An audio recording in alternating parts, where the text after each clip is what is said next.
안녕하세요. 청주 프라임병원 정범현입니다.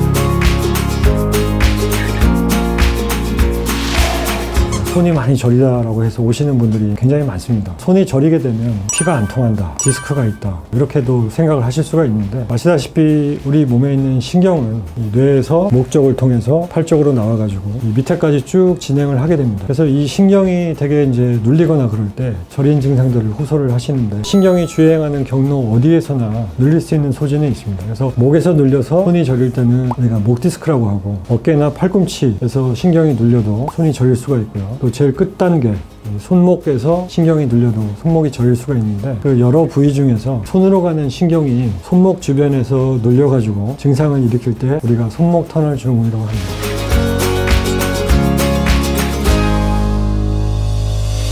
우리가 손에 보면 손이 5개가 있죠. 그 중에서 엄지손가락하고 검지, 중지, 그 다음에 약지의 안쪽, 그래서 요 네 군데는 신경이 이 손목의 안쪽으로 이렇게 진행을 하게 됩니다. 반면에 새끼손가락하고 네 번째 손가락의 바깥쪽, 손목의 바깥쪽으로 이렇게 신경이 주행을 합니다. 그래서 우리가 손목 터널 증후이다 라고 말씀하시는 분들의 증상을 잘 들어보면 3가지 손가락 또는 4가지 손가락이 주로 저리고, 특이하게 5번째 손가락은 별로 저리지가 않다라고 하시는 분들이 많습니다. 그거는 우리가 진단을 내릴 때도 굉장히 중요한 포인트가 되는 거고요. 예를 들어서 5손가락이 다 똑같이 저리다 라는 경우는 말초신경병증이나 이렇게 당뇨같이 그런 질환들이 오래 지속이 되면 신경 자체의 변성이 일어나면서 저리거나 아픈 증상이 생길 수도 있는데요. 그런 경우는 특정한 신경을 얘기하는 게 아니고 전체 신경을 의미하기 때문에 손목 터널 증후군은 조금 다른 증상으로 볼 수 있습니다. 그래서 제가 이 모델을 가지고 다시 한번 좀 설명을 드리면, 오른손 손바닥 부위를 이렇게 보시는 건데요. 우리가 이 손가락으로 이제 주행하는 신경이 쭉 내려와가지고 이 부위를 보시면 손목뼈가 있는데, 손목뼈의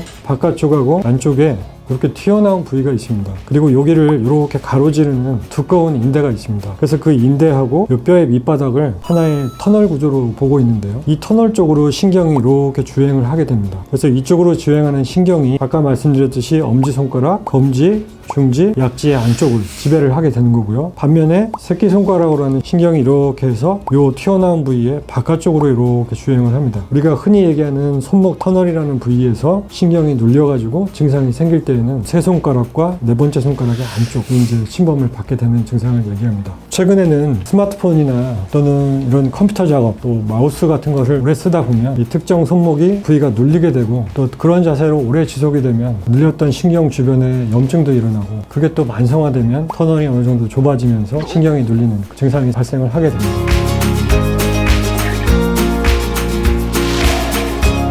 손목 터널 증후군은 증상의 진행 정도에 따라서 치료가 달라지는데요. 증상이 간헐적으로 나오거나 심하지 않다 그러면 당연히 그 손목의 압력을 높이는, 심하게 구부린다거나 장시간 펴고 있는 동작, 그런 것들을 막아주는 생활 습관의 변화하고 약물 치료, 또 경우에 따라서는 손목 터널 주변에 주사 치료를 통해서 완화시킬 수가 있는데요. 가장 중요한 것은 이 신경이 이 손목 터널에서 실제로 눌리고 있냐 아니냐를 감별 진단하는 게 가장 중요합니다. 그래서 그것은 어느 정도 환자분들의 증상이라든지 진찰 결과만 가지고도 판단을 내릴 수가 있지만, 대부분의 경우에는 그 신경전도검사 또는 근전도검사라는 신경과적인 검사를 통해서 대부분 확실하게 신경이 어디에서 눌린다는 걸 우리가 진단을 내릴 수가 있습니다. 그래서 손가락으로 가는 신경이 손목에서 눌리는 것이 이제 확실하다라고 했을 때는 그 정도에 따라서 초기나 중등도까지는 보존적인 치료, 그러니까 약물을 쓴다든지 또는 손목을 많이 쓰지 않게 일정 시간 고정을 해서 보호를 한다든지 그런 치료들을 주로 하게 되고, 그 단계가 지나가서 신경이 좀 심하게 손상을 받아서 증상이 굉장히 심하다든지 또는 뭐 감각이 떨어진다든지 이런 직접적인 신경의 손상을 의미하는 소견들이 보일 때에는 간단하게 한 20-30분 정도 되는 수술을 통해서 신경이 지나가는 그 좁아진 터널을 간단하게 넓힐 수 있는 그런 수술 방법이 있습니다. 이 수술은 비교적 시간이 짧고, 또 신경이 지나가는 터널을 넓혀주면 워낙 증상의 완화의 효과가 크기 때문에 대부분 환자분들은 수술하고 나서 다음날 너무 편하게 잘 잤다 이렇게 말씀하시는 분들이 많습니다. 신경의 손상이라는 것은 어느 단계가 넘어가면 다시 돌아올 수가 없기 때문에 정확하게 진단을 하시고 그 단계에 맞게 치료를 진행을 해서 나중에 비가역적으로 신경이 심하게 손상돼서 수술적인 치료를 해도 잘 회복이 되지 않는 조기에 막아주시는 것이 중요하다고 생각이 됩니다. 네, 오늘 말씀 감사드립니다. 감사합니다.